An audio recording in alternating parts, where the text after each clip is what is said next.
Our first discussant for the session is Dr. Aparna Mathur.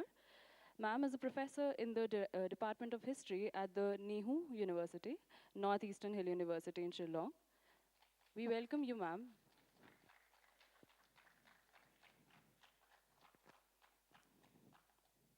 Last but not the least, Dr. Sapam Ranbir Singh. He is the regional director of the Regional Center Northeast Region of Indira Gandhi National Center for the Arts.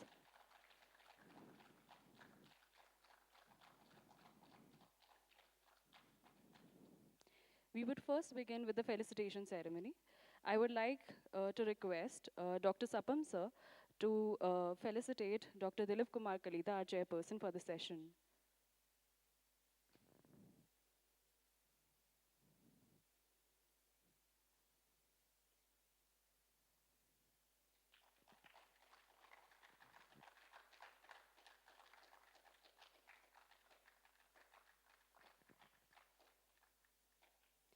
Now, I would request him to felicitate Dr. Aparna Mathur.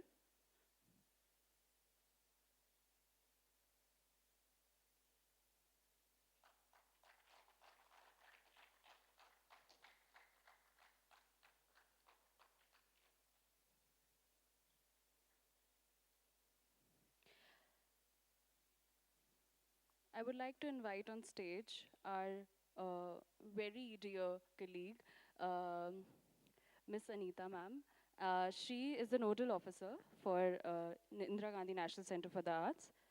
I would request her to felicitate Dr. Sapam Ranbir Singh.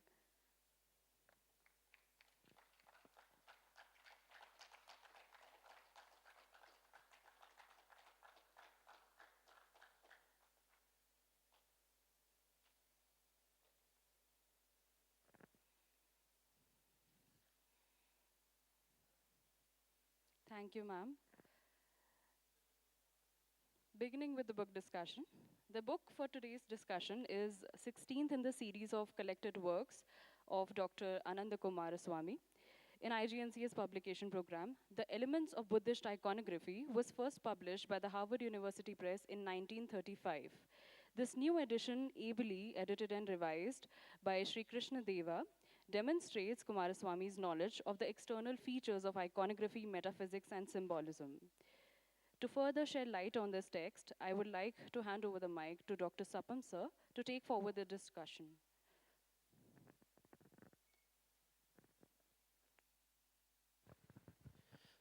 Good afternoon, everybody. Thank you so much for taking out your time from the otherwise busy schedule to attend this program on book discussion on elements of Buddhist iconography, Dr. Ananda K. Kumaraswamy and edited by Dr. Krishna Deva. So as my colleague, Ms.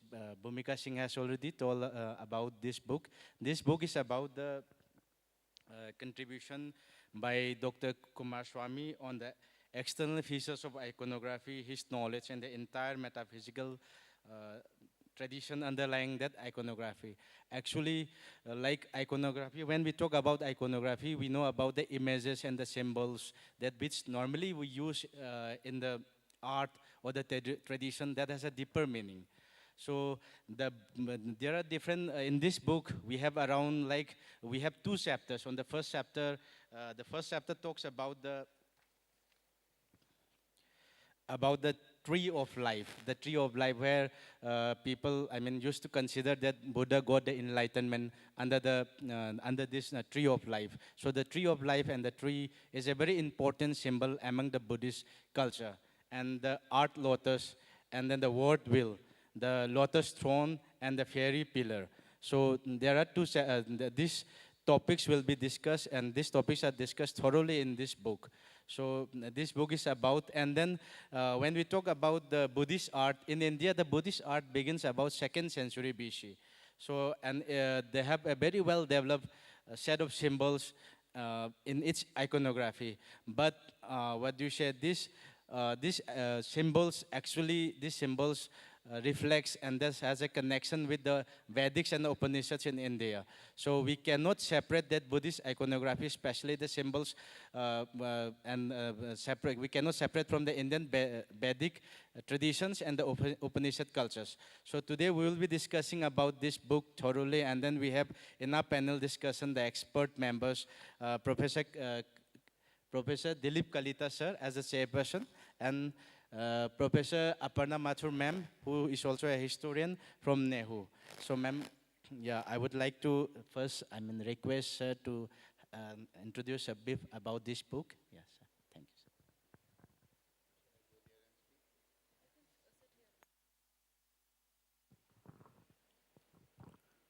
Well, a very good afternoon and warm welcome to this session of discussion on the book Elements of Buddhist Iconography by Ananda K. Kumaraswamy. Actually, this book was not familiar to me. I belong to a different field. I am a folklorist. When I was requested to talk on this book, only because I had compiled and edited a book on Thai Buddhist communities of Assam, I agreed. I saw that Ananda Kumaraswamy was a folklorist also, so I thought it will be very easy for me. He is from my field. But when I entered deep into the book, I thought that this is not my cup of tea. Ananda Kumaraswamy's book is so laden with references and so deeply dwelling with the whole of the Indian civilization, both from the time of Buddha and even before Buddha. I saw that it is not my cup of tea, but there was no time to opt out from it. So I am here today, and I am happy that I have been asked to be the chairperson. The role of the chairperson is only to facilitate the discussions. However, since I was given the role, I did some jottings on this. I tried to go through the book. I don't say I went through the book. I tried to go through the book. And I like the personality of Ananda K. Kumaraswamy. Ananda Kentis Muthu Kumaraswamy. The full name is Anand Kentis Muthu Kumaraswamy. I came to know that he was born on 8th of August in 1877. And he died in 1947, just after our India's independence, at the age of 77. He was from Sri Lanka, present Sri Lanka. At that time, it was called Ceylon. He was a Ceylonian Tamil, born to a family where the mother was an English woman. His mother was Elizabeth Bibi, and he lost his father at the age of 2. When he lost his father, his mother brought him up, and finally she shifted to England. And in London, he went to a preparatory school. The name of the school was not school. The name of the school was college. It was Wycliffe College. Yeah, Wycliffe College. So it seems that Wycliffe College is a college where one enters after passing the entrance examination. But no, it was a preparatory school. It began from preparatory classes. And then he was not a student of archaeology, iconography, anything of that sort. He did his graduation with geology and botany. He was a student of science. And after that, he did his PhD in geology. After doing his PhD in geology, he joined the geology department government department, Mineral and Surveys Department of Government of Ceylon. It was not the government of Ceylon, it was actually British Ceylon. So it was the government of England rather. And he joined the Geology and Mineral and Surveys Department, but he didn't like it. He was put in charge of the department. He was the director of the department. If it would have been any of us, we would not have given it up because he was very young at that time. At the very young age, he got the post of director of Mineral and Surveys Department of the government of England in Ceylon. It was in 1903. He was born in 1877 and he joined as the director in 1903. So he was only 30 years old at the time. So, but his interest was different. He was not at all interested with geology. Well, is there anybody from the microphone handlers, the mic handlers? I think there is a lot of echo. Are you comfortable in hearing? There is a lot of echo. It's because of the, okay, thank you. But the hall itself is not creating any problem. It's very good. It has very good acoustics. But this system, I think some delay is there for which it is echoing. Anyway, so he was placed in charge of the provinces exhibition in Allahabad in 1910-11. So after joining the Geology and Mineral Surveys Department, he didn't like it.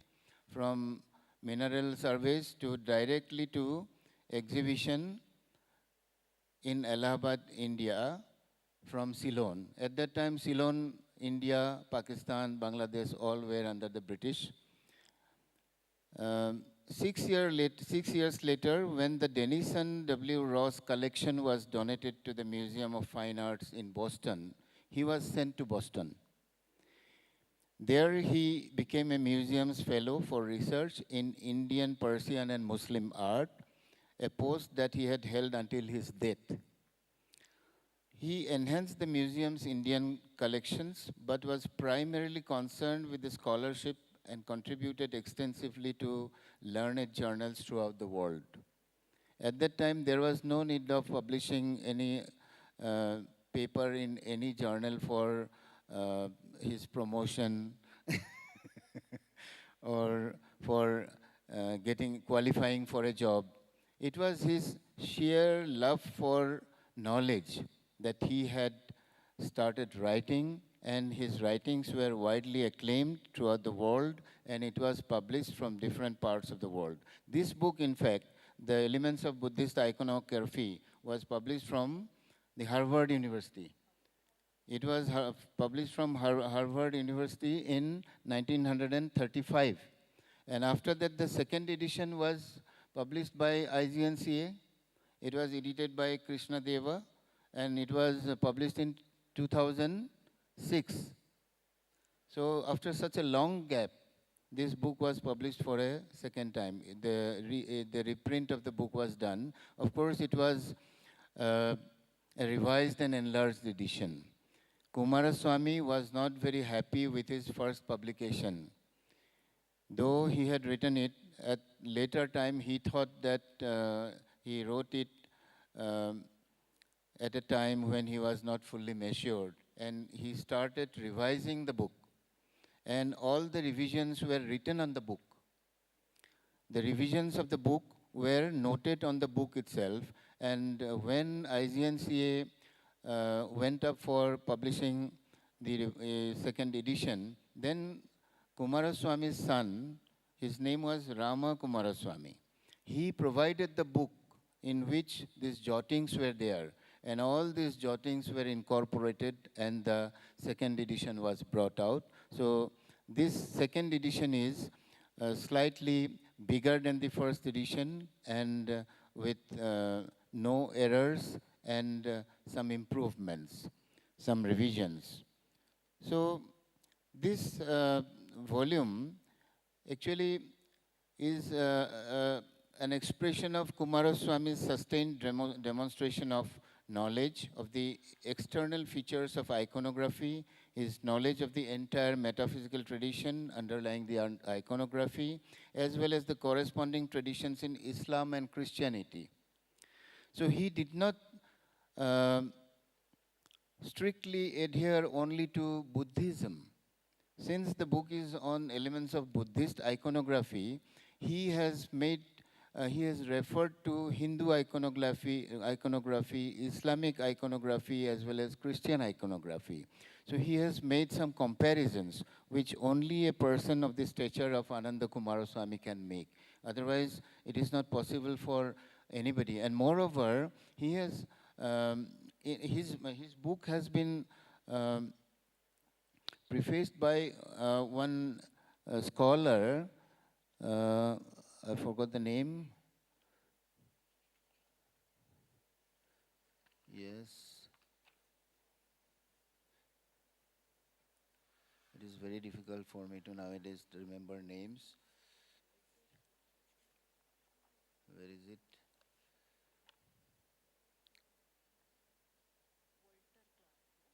Yeah, Clark. Walter Clark. And Clark himself, if I am not mistaken, Walter Clark should be a gentleman, not a lady. So he has made some observations in this book. He has made some comments on this book in writing the foreword. I would like to read out a small portion. In the second place, he noted many surprising similarities between passages in the medieval Christian theologians and mystics, such as Saint Thomas, Mr. Eckhart, Roisbroek, and Bohm, and passages in Vedic literature. Similarities so striking that many sentences from the Christian writers might be taken as almost literal translations of Sanskrit sentences. Mind it, literal translations of Sanskrit sentences, or vice versa.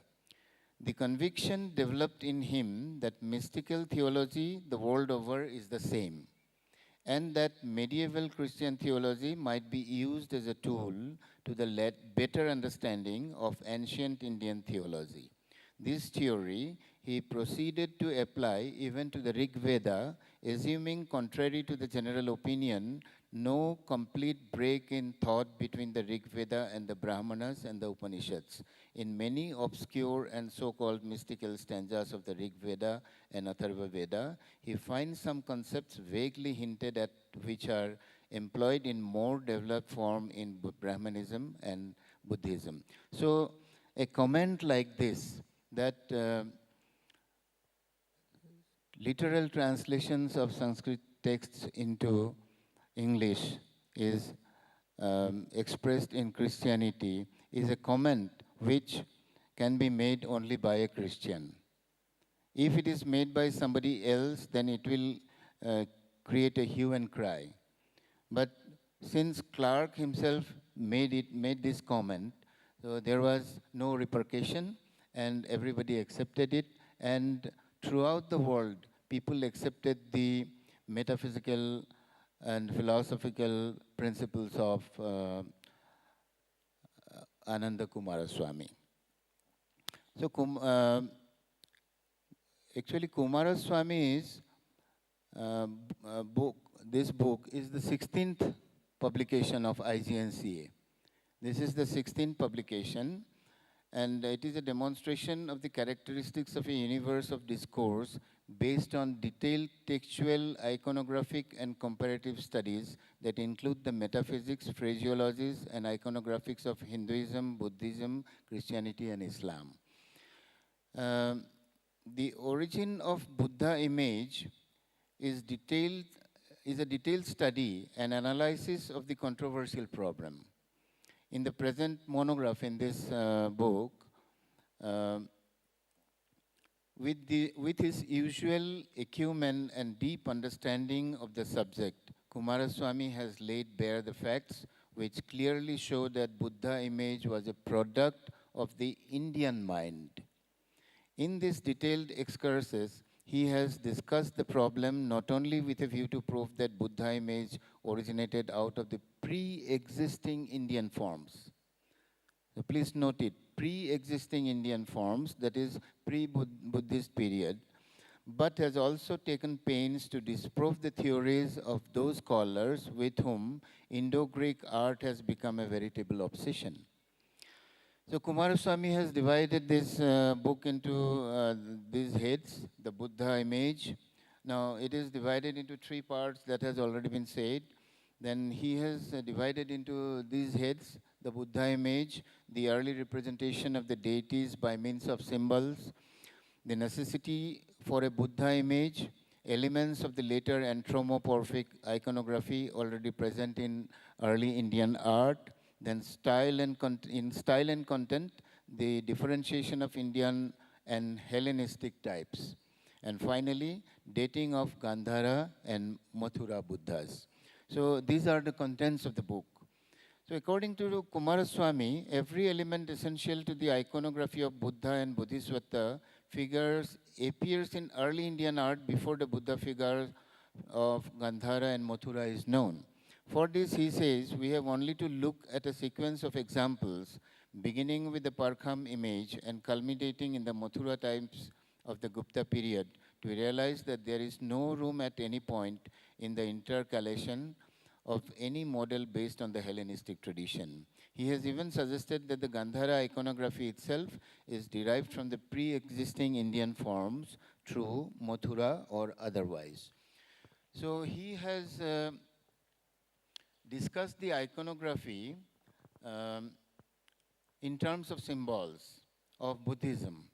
Now those are the Dharma wheel, representing the Buddha's teachings and the cycle of rebirth. The three swirls in the center of the wheel represents the three jewels of Buddhism, the Buddha, the Dharma, and the Sangha, denoting the preaching of turning of his first sermon, and also with its 8 spokes of the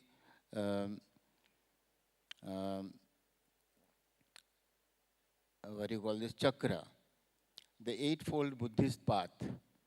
Then the Bodhi tree represents the place of the Buddha where he became enlightened and comes to symbolize the enlightenment and experience self.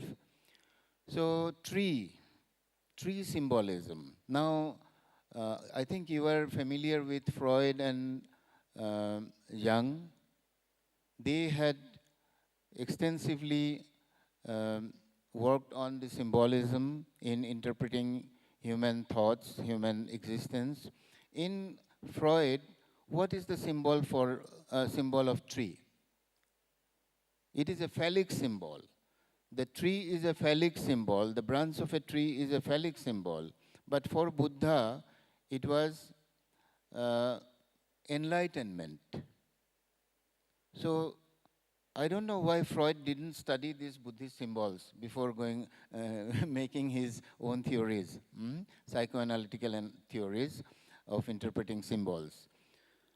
The throne symbolizing the status as ruler of the religious realm, and through its emptiness, the passage into final nirvana. So that is the throne. The throne is not the symbol of power. It is passage into final nirvana. The deer is also a symbol in in Buddhist philosophy. It evokes the place of his first sermon. The deer park at Sarnath is there, and also the protective qualities of the dharma. So it protects also the deer. The lotus flower, the symbol of lotus flower is there. It represents purity and the potential for spiritual awakening, symbolic of the individual's journey up through the mud of existence to bloom with the aid of the dharma into pure enlightenment. So that is the lotus flower in Buddhist symbolism. And the lotus flower symbolism is extensively used in Buddhist iconography. And Kumaraswamy has uh, given examples of this lotus symbol from many places in his book. Then the begging bowl. The begging bowl is also a Buddhist symbol which represents the Buddhist monks and the nuns and the Buddha's teachings on non-attachment. So, non-attachment to what? Non-attachment to this worldly world. So these Buddhist monks and nuns are non-attached, they are not attached to the worldly things, worldly beings. They are working for their nirvana, for achieving moksha. So it is something like breaks alienation. The Buddhist nuns and monks, they have alienated themselves from this world, but they are working for the good of humanity. Then the robe. The Buddhists wear robes. You have noticed perhaps their robes are turned around their body. The robe is a trace of their origins to those worn by the Buddha. Buddha used to wear that type of clothes. It was worn by the Buddhas and his disciples. The three main pieces of the traditional Buddhist robe are called Antarvasa, Uttarasanga, and the Sanghati. So the three-piece garment is used by the Buddhist monks, and they are also symbols of the following of Buddha. Then depiction of the Buddha.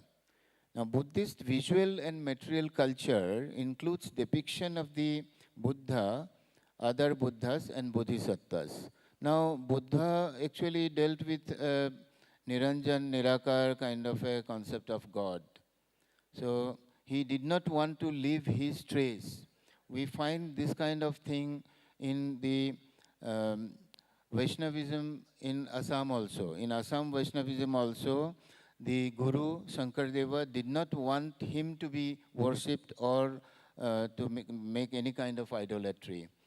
Because the God is the ultimate being and he is Nirakar, that is shapeless, Niranjan, he is all pervading and all omniscient. So, like other religious facts, this Vaishnavism also didn't want to make people worship his idol or for that fact any idol. Now Buddha also was like that. He didn't want himself to be worshipped, but then later these Buddhist followers, they wanted to remember their Guru, Buddha, and finally they made his idols, and the Buddha idol was not regarded as God, of course, but it was regarded as the Guru. So, apart from that, there were mandalas. Mandala is actually a kind of art which is there in Hinduism also. In Assam, it is called moral. And it's a kind of a drawing with the help of powdered rice, with the help of abir and all that, which draws a symbol in certain occasions relating to that particular occasion, relating to that particular worship. For example, when there is Durga Puja, the shape of the mandal will be different, and when it is Lakshmi Puja, the shape of the mandal will be different. In the same way, there was mandala in Buddhism also, and these mandalas also represent different entities, different deities, different concepts in the Buddhistic literatures, and those are also discussed by our Ananda Kumaraswamy in his Buddhist iconography. Then physical objects, I have already told you, Buddha himself was made physical in as a kind of icon or idol. Then finally the stupa. The stupa is the place where all religious activities took place in the early stages, Buddhist stupas. We had such stupas throughout the um, country and even beyond. Buddhism has spread beyond India to Southeast Asia and to some extent to Northeast Asia also. So the stupas are there in different places which are very sacred to Buddhism. So in this way, I think I should not discuss all these things because we have a specialist in this field. Uh, I will say only a few words now. Have I spoken very long? Okay. The language in which Buddhism was practiced or the scriptures were written was Pali. It is only the other day that this language has been accorded the recognition of classical language. I think it should have been accorded this recognition long back, along with Sanskrit. And there are very few people studying Pali and working on Pali language. In Assam, we had a scholar. His name was Sashan Bangsha Mahathera. He was known as Bhadanta Sashan Bangsha Mahathera because he was the head of a Buddhist monastery situated in Salapathar near Sibsagar. And when I was the director of the institute, Anandaram Borua Institute, we used to give away a Lifetime Achievement Award to a scholar. And one of the recipients of this award was Sasan Bangsa Mahathera, who had written in Pali. So Buddhist literature actually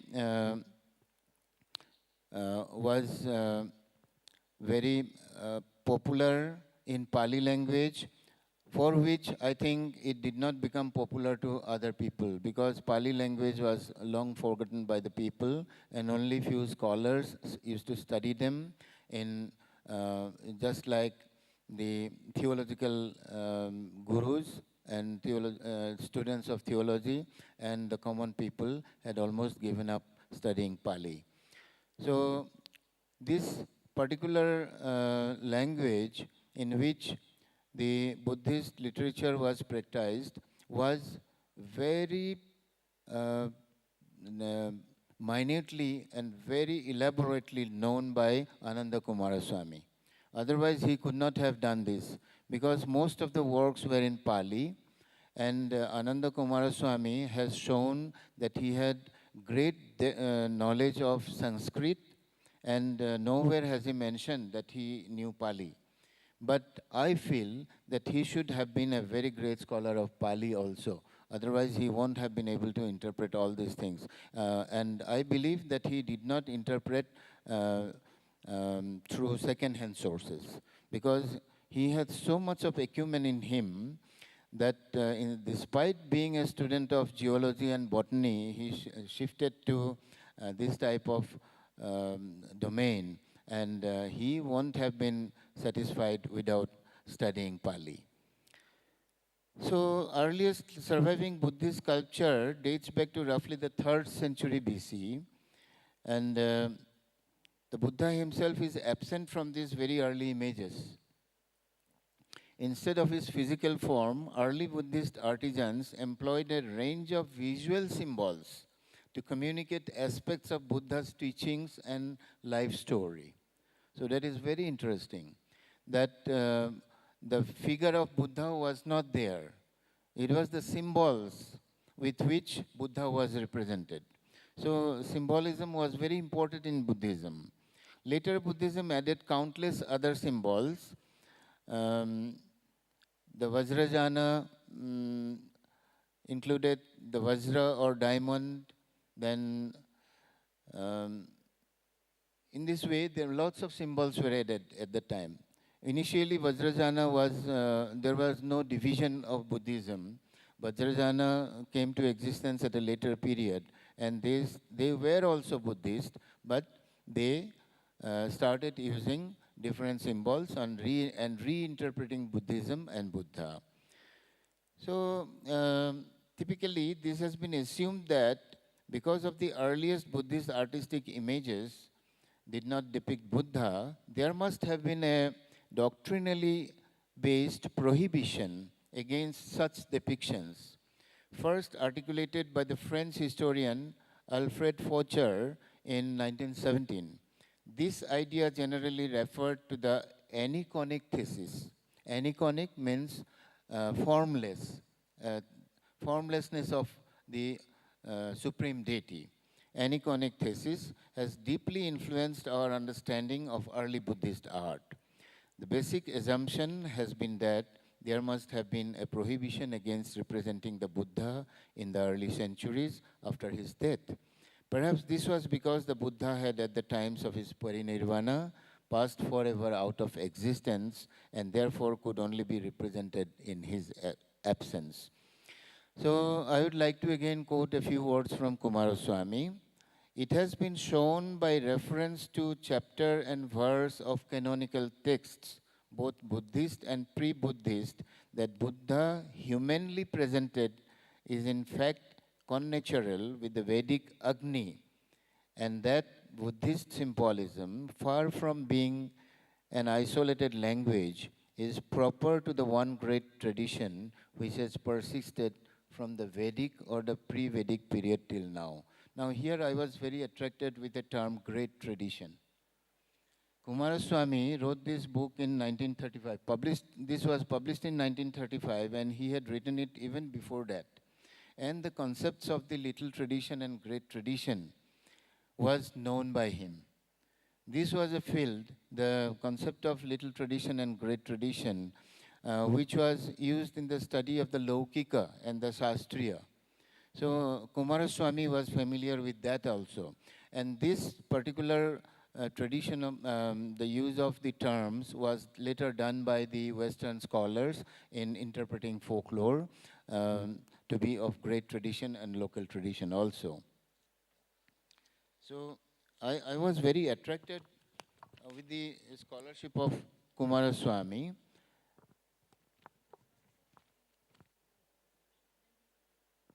Should I finish early? Finish it? Okay. Okay. So now our moderator has done her job. She wants that the other persons also should express their opinions. The chairperson alone should not go on speaking. Actually, I took the liberty of speaking. I didn't know before coming here that I was supposed to be the chairperson. Anyway, I thank IGNCA for giving me this honor and let the discussion be initiated.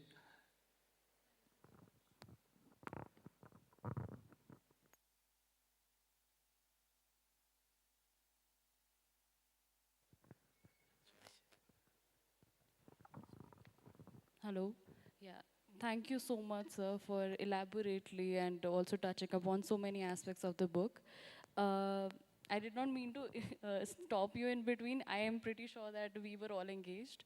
But at the same time, because I had a lot of questions while reading the text, and I'm sure other researchers, scholars might have had the same questions, I wanted to address this question openly to the panel. Like how should a researcher, a young learner who is very new to this text, how should they go about it, understanding what bodhisattva is, or what are the symbols that they need to break down and understand from a Buddhist lens, from a Hindu lens, and also understanding the syncretic traditions that are going on. There are overlaps. So for that, I would like to know your thoughts.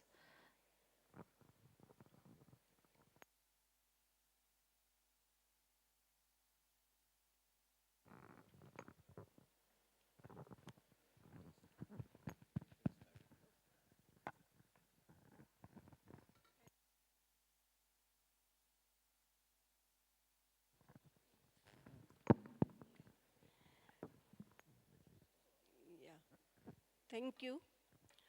Uh, First, I will like to thank IGNCA for giving me a chance to be here and shared some ideas. Now, I like to respond what Ms. Bhumika has asked, that how a young researcher can easily look into this book, because if you look directly to the book, even for a person like me who is studying art and architecture from last 30 years, like that, 1990s, so then also I find sometimes it is very difficult to follow. The contribution of the new editor, Krishna Devaji, is that he gave us in a very, what you can say, familiar type language, without having any difficult words, a description of various symbols, which was very much useful for understanding what is this in this book.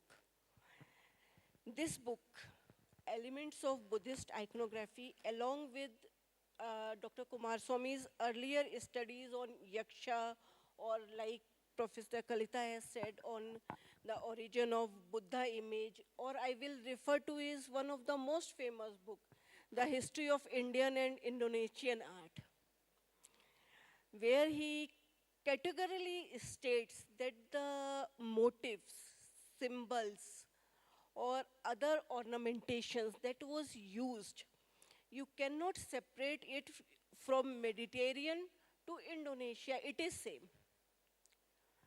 On the account of change of time and space, there may be some new symbolism, but basic symbols, basic methods of ornamentation throughout the art, and not only from 2nd century BC, even he says from the earlier period. The cultural context was there, and he, in the preface of that book, he wrote that I did not find any place where that cultural contexts were broken down.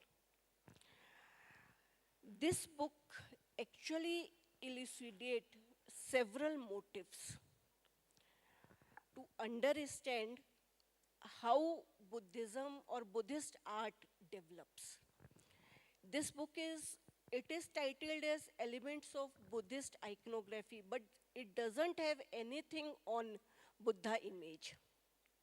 Image of Buddha in Buddhist art developed much later. The earlier forms of representing Buddha was through symbols. As Professor Kalita says, that Buddha suggests that he is Nirankar.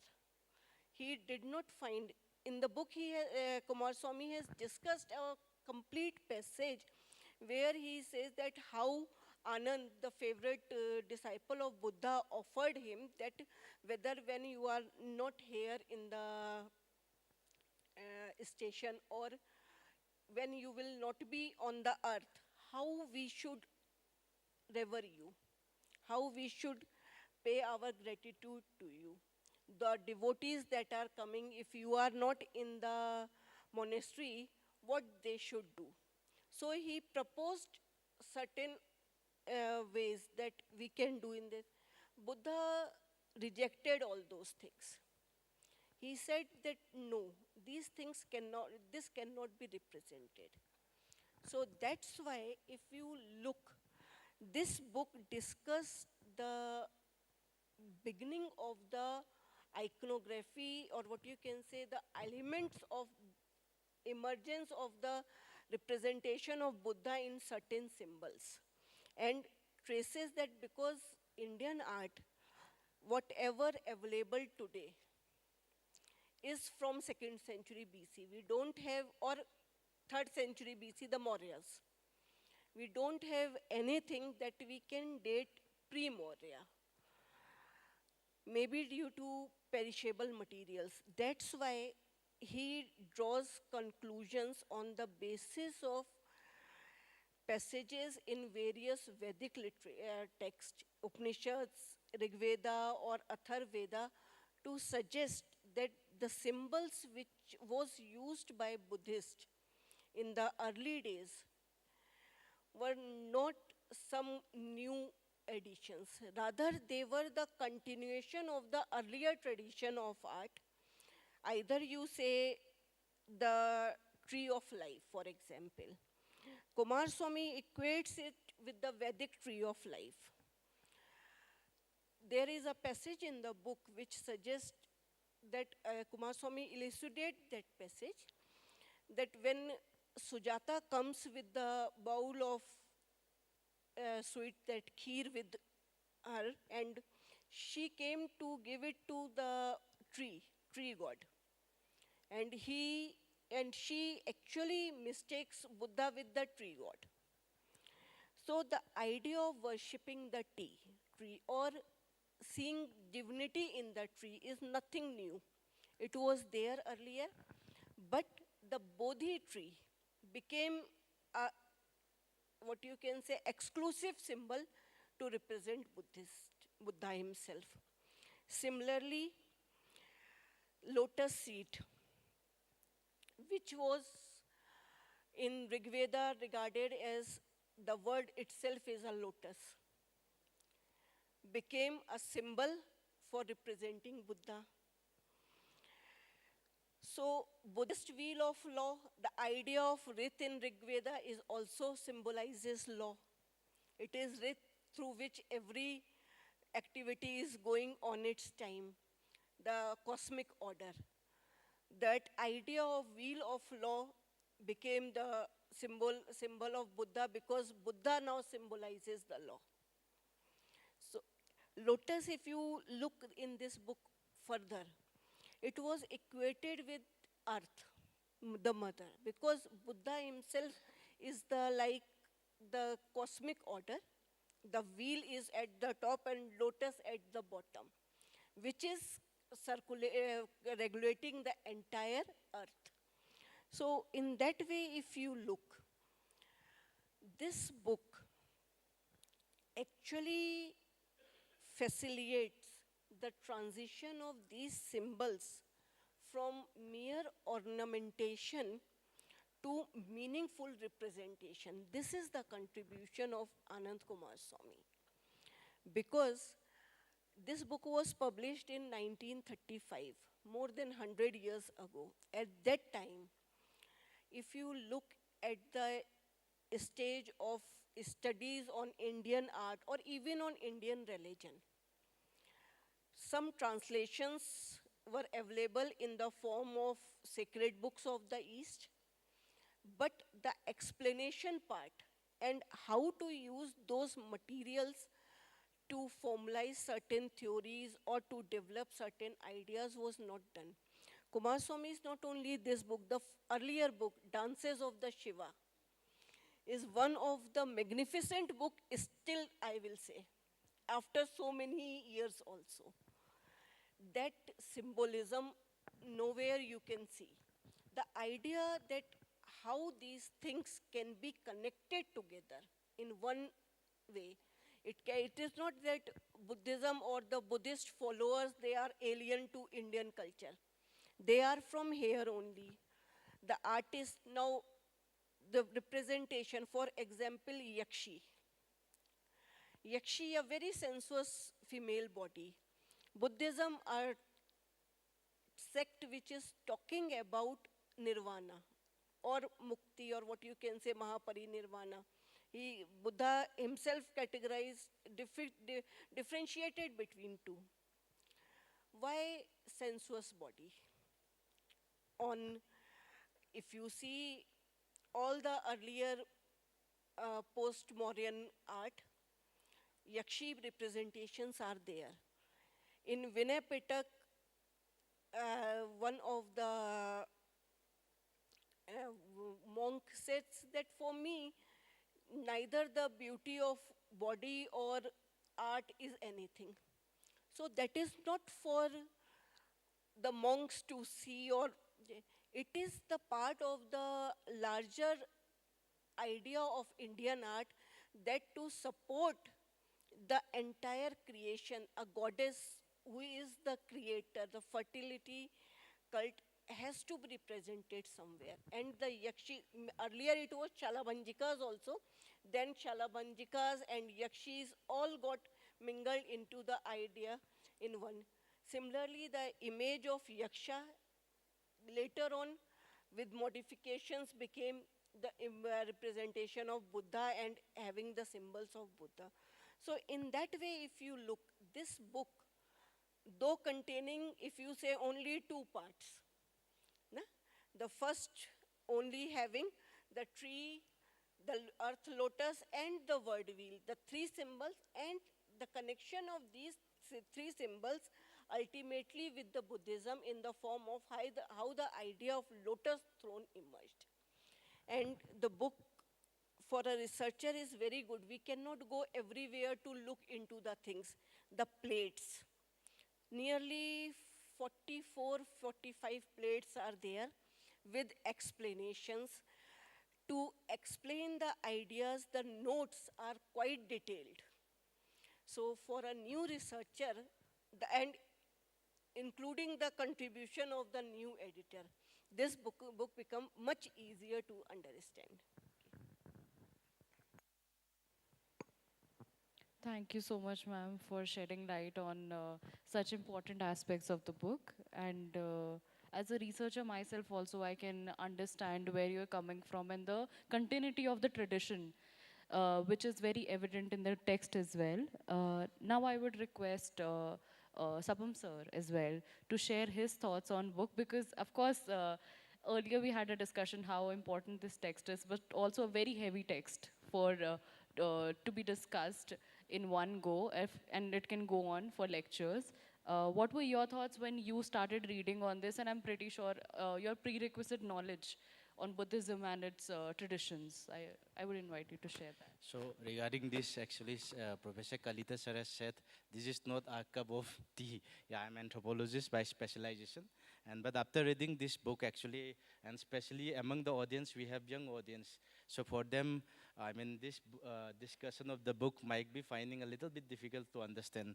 So in a very layman language, I just want to, I mean, for you people, especially the young youths sitting over there, the students, this book is about just, I mean, when we talk about iconography, so the iconography, the title itself, so you might be finding difficult to understand what is iconography. So it's about the image and symbols that which, in a layman language, if you say that if you go to the, like the Buddhist in Bodh Gaya or even in temples also, you might be finding many, I mean, different sculptures and many images. So each and every image and sculptures, those things like which studies, so that kind of studies is called iconography. So it's have a deeper meaning also, and deeper meaning. So the book written by what you said, that Kumaraswamy, and it's all about that the elements which found in this book. So and then the book has divided into two chapters, and there are many, like especially for the youngsters. So it will be very difficult because there are many literary terms, and then many only a historian, only a subject expert can easily translate those things. So it's written in two forms, like especially in two chapters. So then you actually, of course, as per your general knowledge, you must be knowing about the Buddhist religion. So in Buddhist religion, when we talk about Buddhism, we really, it comes in my mind like about the Sanchi, and then about the what do you say, Bodh Gaya, especially in Bihar. So these are the areas where Buddhists actually, for the youth at present in modern modern era, that these are the places which is very familiar or popular with the youths when we talk about Shanti, when we talk about Bodh Gaya. So those if you go, and if you go there, then you'll find different images. And about, Sir was talking about the stupa also, Mem was explaining about the word wheel, and then wheel, actually that is a chakra. So you have already seen even chakra, even in Ashoka what is a chakra. So that kind of chakra in Buddhism, we have about 8 spokes, and eight spokes we have, and then they explain about those things, and the lotus, of course, and then the lotus throne, how the lotus throne, and Mem was talking about how the wheel was floating on the lotus throne. So in this book, as by my understanding, so there is a very beautiful, I mean, the line which I was reading in this book, regarding this book, that in the mystical world, so you are also mentioning that there is no much differences, especially even in the in Vedic literature, and even in what do you say, even in Christian theology also, even in Islam also, regarding the mystical world. So there is, and everywhere in the world it's same. So that understanding which I have in this book. So with these few words, I just would like to conclude. Yeah.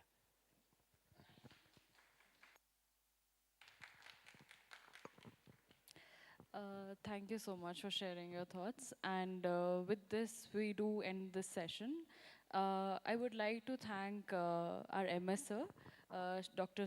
Sachidanand Joshi, as well as our Director Administration, Dr. Priyanka Mishra, for felicitating and approving this event and for letting us organize this, and also the organizers, NBT, for hosting such a grand event, the book festival in Shillong. And this is the first time that IGNC has taken part in a book festival over here. And we hope to come along later on as well with more interesting books as well, not such heavy texts only, which can actually interest the audience as well as everyone. Thank you so much for being a part of this discussion. Thank you so much to the panelists as well. Oh, I would like to end this session over here. Thank you so much.